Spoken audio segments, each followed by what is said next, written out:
No había redes sociales en aquel otro momento, quizás No, por redes no puede sociales ser. se podrían haber dado solución a muchos problemas de muchas desapariciones de personas, quizás un poco volviéndonos en el tiempo. Qué distinto hubiera sido, ¿no? Y mira, estamos hablando de una década, ¿no es cierto? Estamos hablando de cuando ocurrió el golpe de Estado, 24 de marzo de 1976, el último de los golpes de Estado cívico-militar, porque hubo muchos antes en nuestra historia argentina. Este último que nos ha permitido, desde la recuperación de la democracia, llevar 4 décadas dentro de un sistema democrático. Sí, estamos hablando de una década del 70 donde todo era diferente, porque las sociedades cambian y los valores también, y las formas de comunicación también. Imagino, Adriana, cómo se hubiesen comunicado las personas sabiendo que podían ser secuestradas, si hubiesen existido otras formas de comunicación rápidas y ágiles, ¿no? Se podría haber evitado mucho. Digo, estamos imaginando algo que no sucedió, lamentablemente, en retrospectiva, a la historia más dura y cruenta que tuvo el país. Mario, es bueno poner así, tratar de hacer una introspección y decir, bueno, claro, cómo fue, cómo sería, porque no es algo que debe quedar como, efectivamente, como en un pasado que está inamovible, ¿no? Esto quiero decir, como uno mira y dice, bueno, esto pasó, ya fue, está bueno saberlo, conocerlo, porque decimos, bueno, hay que saber lo que sucedió y como que quede o quedó ahí. Porque la perspectiva esta histórica, que es muy cortita, porque 4 décadas en términos históricos es muy poco, un poco tiempo. Sí, sí. De hecho, las consecuencias más directas todavía se sufren porque fueron, por ejemplo, el secuestro de niños, niñas, de bebés, de hijos, ¿no?, de secuestradas, desaparecidas, aún no se han recuperado en la identidad de los casi 500 que se considera que fueron. Llevamos 139, llevamos como sociedad, porque recuperar la identidad es un derecho, saber quién eres, de dónde, quién es tu familia y qué pasó con tu madre y tu padre. Entonces es una historia, como digo, un hecho, unas situaciones muy recientes que las consecuencias de pedido de justicia las vivimos hasta el día de hoy, porque todavía hay muchos y muchas que no pudieron ser juzgados, también por una edad biológica, cronológica, y porque no siempre se estuvo en nuestro país dispuesto a que con la Constitución en la mano se juzgaran los crímenes de lesa humanidad. Sin embargo, aún con idas y vueltas, con gobiernos que estuvieron más acompañando que otros, hoy en día inclusive, los juicios se siguen haciendo. ¿Y qué significa un juicio, Mario, Mariana? Que no hay ningún tipo de otra forma de establecer la verdad jurídica, lo que sucedió, que es a través de los jueces ordinarios, de los tribunales ordinarios que establece el Poder Judicial dentro de un Estado de Derecho que se rige en la Constitución. No es por fuera de ello, nunca se buscó, si hay algo que yo, bueno, pero muchas otras cosas, pero hay algo que para mí siempre ha sido por un lado un ejemplo, una forma de, una admiración me despertó, y por otro lado no sé si yo hubiera hecho lo mismo. No hubo una madre, una abuela, un hijo, un familiar cercano que buscó hacer lo que ahora conocemos como justicia por mano propia.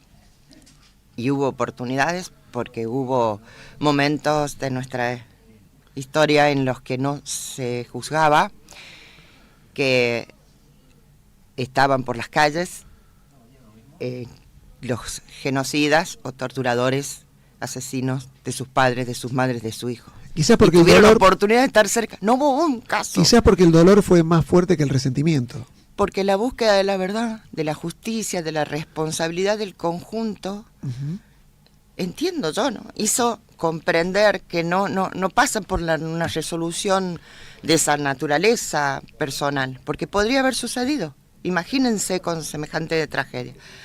Ahora, ese ejemplo que dieron madres, vos querías poner en contexto, y bueno, pongamos en contexto, en todo décadas donde en Latinoamérica y el mundo los valores de solidaridad, de participación altísima de la juventud, de las juventudes.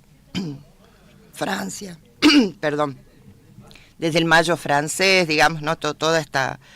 Por ahí no quiero decir mucho alguna de estas cosas porque por ahí quien nos escucha no está muy teniéndolo en cuenta, digamos, muy atento a esa cuestión, pero digo, hubo muchos antecedentes que hacían a un contexto de época donde nuestros jóvenes, particularmente, no solo los jóvenes, pero particularmente los jóvenes, estaban muy involucrados en la cuestión de lo que le pase al otro, solidariamente y colectivamente. Entonces, ha sido una juventud que persiguió esos ideales y llevaba adelante también sectores de la iglesia altamente comprometidos con los pobres, que es en definitiva lo que está el Evangelio, sectores, bueno, ni hablar sindicales, gremiales, de la cultura, del arte, en realidad, esto nos atravesó como sociedad.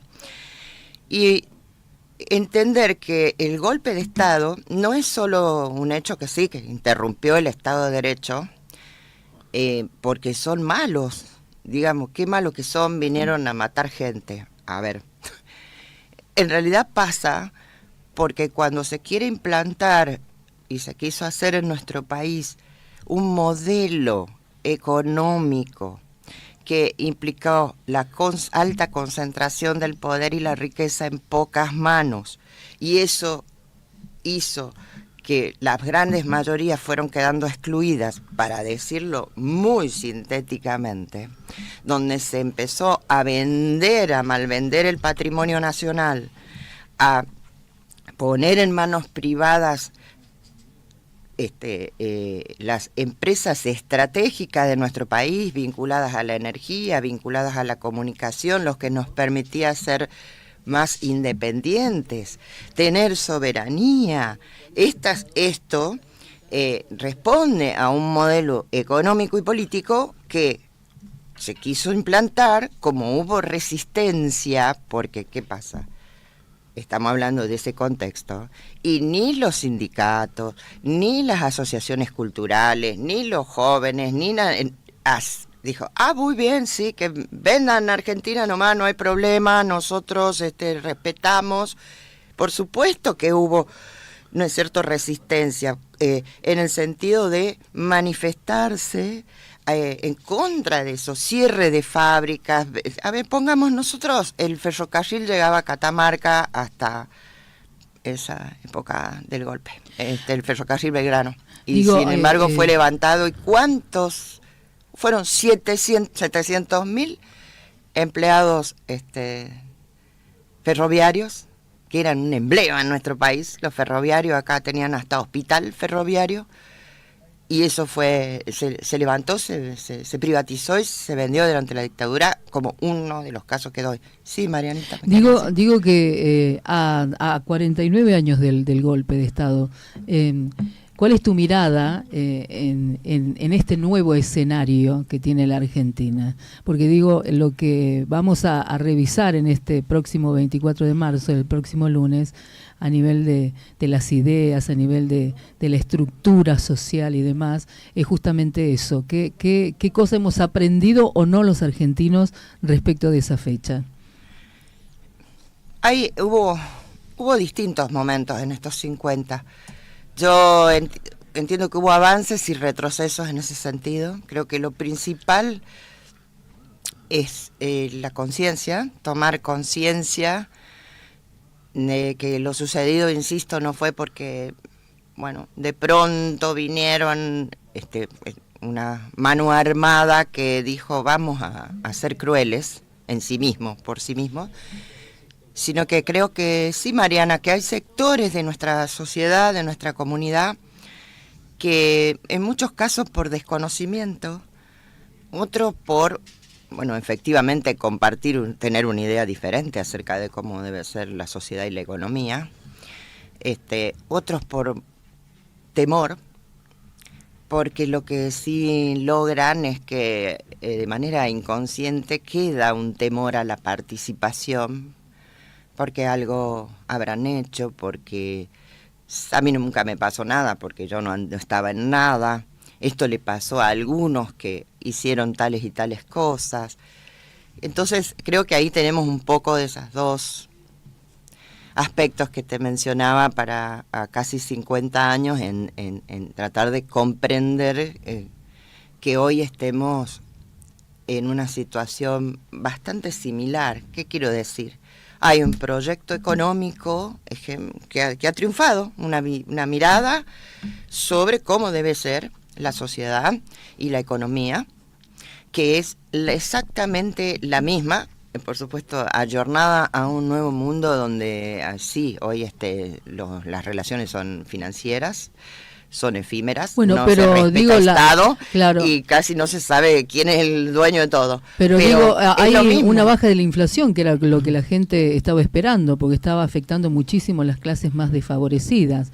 ¿Cómo se mira eso entonces? Sí, yo estaba recordando, Sí. leyendo antes de venir, que cuando se asume la dictadura, se da el golpe militar, había una situación de convulsión, sí, social, había inflación en nuestro país, corridas bancarias y demás. Y mucha violencia en las generan calles también, ¿no? Que era... Y había situaciones Sí. de conflictos que planteas vos, pero no era toda la sociedad, digamos. Además, eran quienes también habían entendido que había que combatir eso. Y cuando se va la dictadura, que no se va sola, se va con un 300% de inflación y el cuádruple de la deuda externa que tenía el país. Entonces, yo te digo que hoy sí había un proceso inflacionario que seguramente nosotros, digo nosotros porque yo hablo desde ese lugar, es probable que no le hayamos tenido la dimensión de cómo eso no afecta en el bolsillo, sino también en términos simbólicos, ¿no? Porque en Argentina la palabra inflación es muy fuerte. Da sí, toda una cosa, ¿no? Entonces, pero fíjese que si vamos a bajar la inflación con un modelo económico que genera absoluta recesión, porque está bien, los precios no suben porque hay menos capacidad de consumo, menos poder adquisitivo tiene los ingresos nuestros.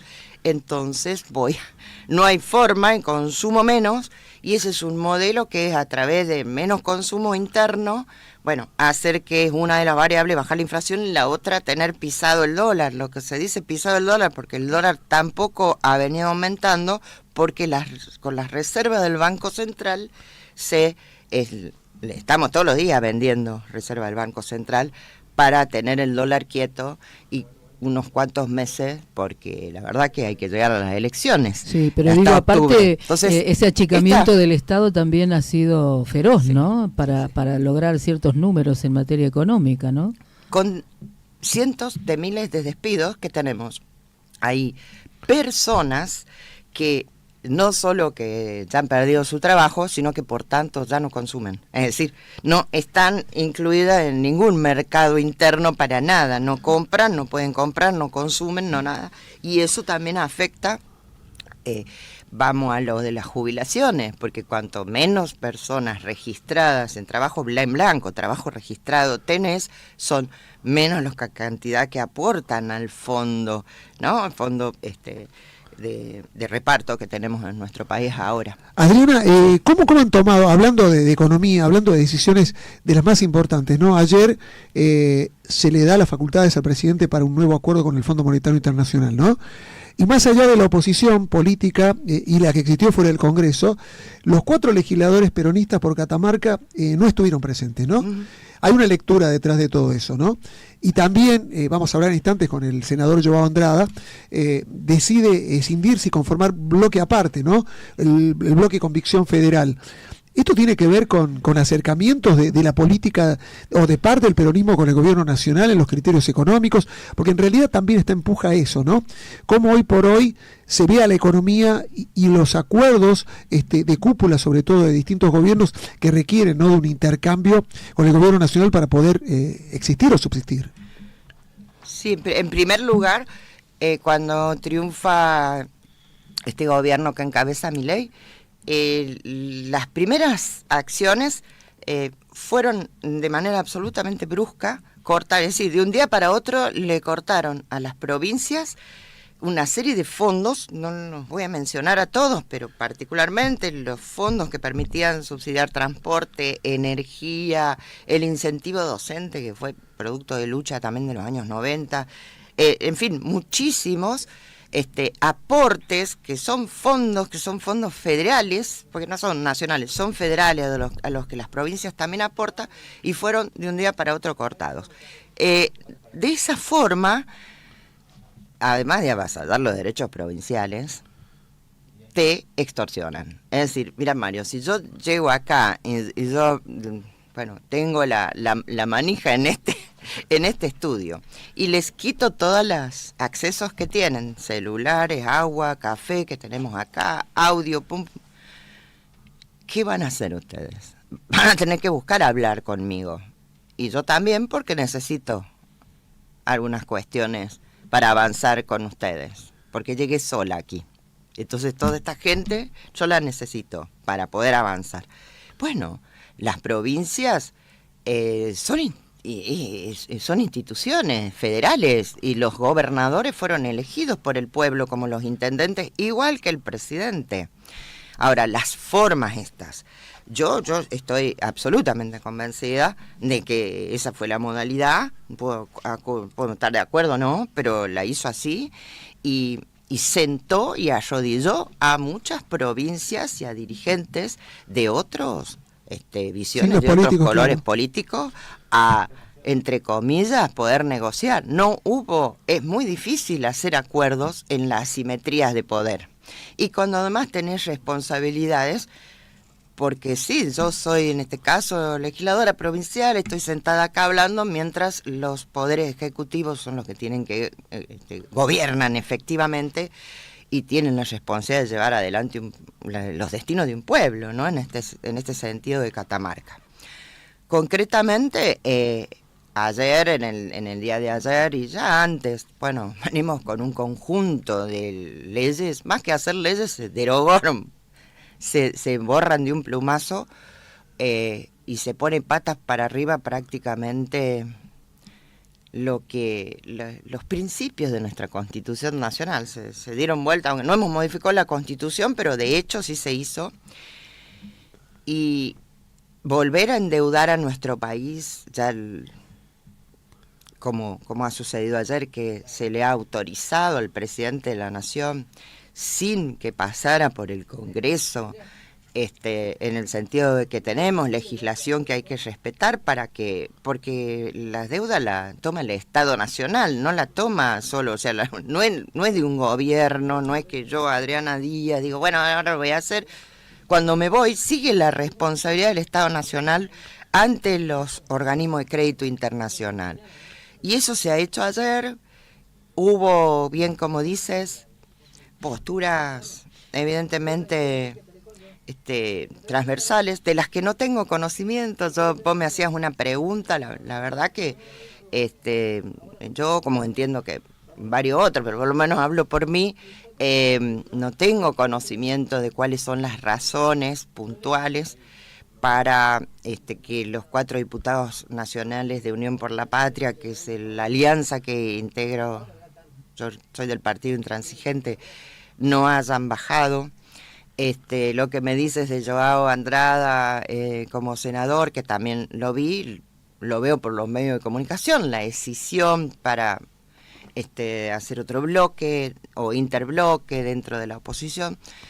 Veo que son posicionamientos, uno puede comprender que responden a una necesidad de dar respuestas a situaciones en nuestra provincia y a la vez, sin embargo, creo que eso también hay que hacerlo dentro de un marco de, como digo, una cosa es poder acordar, bueno, vos pones esto, yo pongo esto otro, ¿cierto? Eso es acordar, ir y venir hasta que lográs puntos de acuerdo y no de una forma intempestiva y de...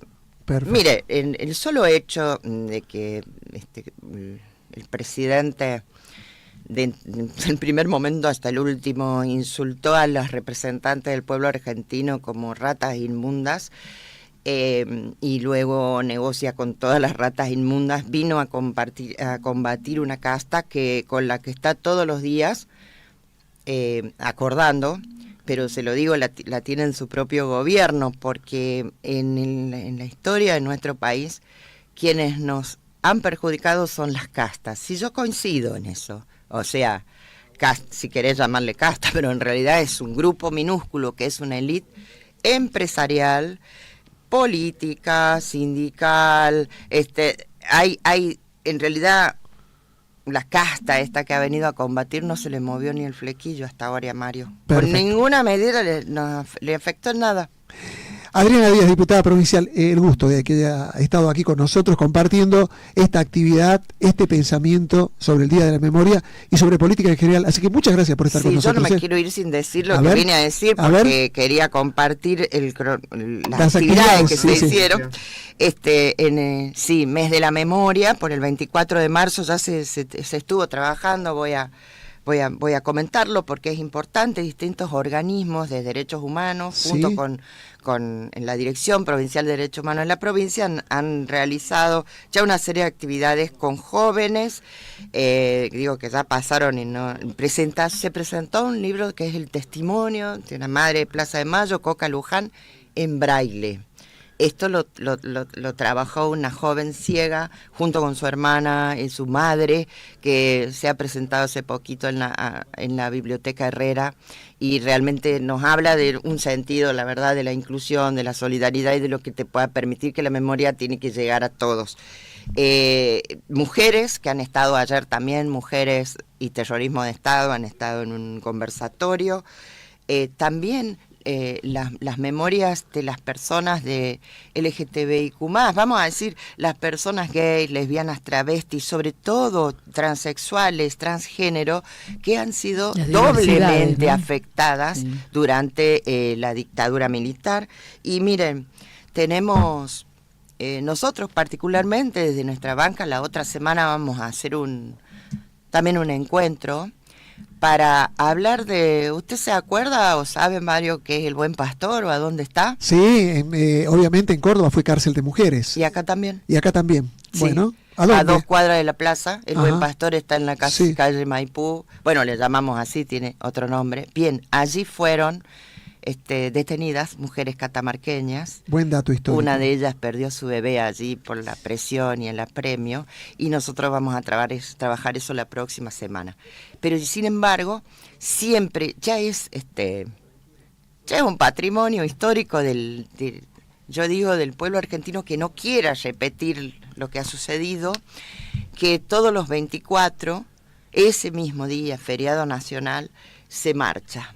Estamos en las calles y es transversal, porque ahí no hay colores partidarios, sectoriales.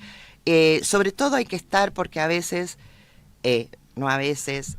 la democracia no es solo votar, sino que los gobiernos, cuando hacen desvíos autoritarios, el pueblo gana la calle, ¿no? Algo que nunca hemos visto en los últimos 40 años de restitución de la democracia, es un centro de la ciudad de Buenos Aires, alrededor del Congreso, militarizado de una forma impresionante como lo hemos visto. Tenemos que estar alerta. Así es. No le vamos a dar tiempo al senador Joe Andrada, que va a estar en línea en instantes nada más. Así que, Adriana, muchas gracias por estar con nosotros, y recordando una fecha tan trascendente. Muchas gracias. Que tenga buen día. Pausa, ya volvemos. Pausa.